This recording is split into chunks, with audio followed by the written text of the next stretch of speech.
Hey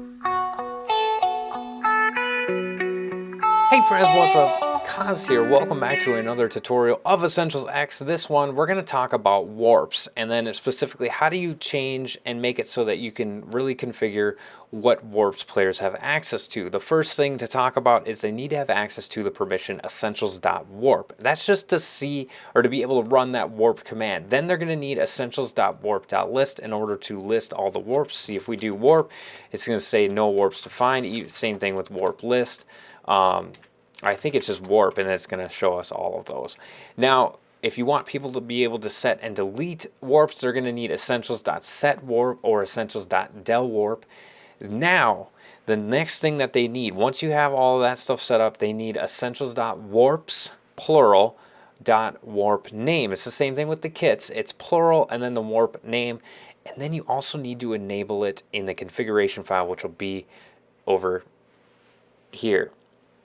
So it'll be line 360 on mine. I'm not sure if that'll be the same for you guys, but it'll be somewhere in there. You're going to have to enable per warp permissions. Once that's enabled, then it'll check to make sure that players have permissions to that warp. So let's go ahead and talk about how you do that. Warp, or you're going to do /set warp A, or sorry, you can't do numbers. Set warp A, and then set warp B. So then what you'd want to do is group A to be able to have access to that essentials.warps.A or essentials.warps.B.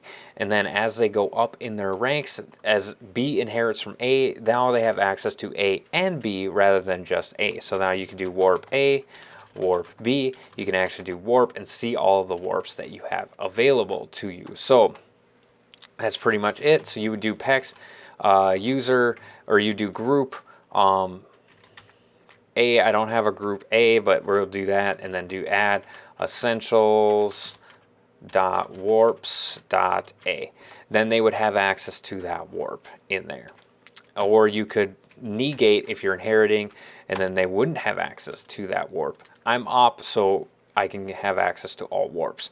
Like I said, pretty quick and easy. The basic thing is you need to enable per warp permissions in your configuration, and then you need to set up the permissions essentials.warp and then essentials.warps.warp name. That is it. Hopefully this gets you started. This is Kaz reminding you guys all, enjoy the game. God bless.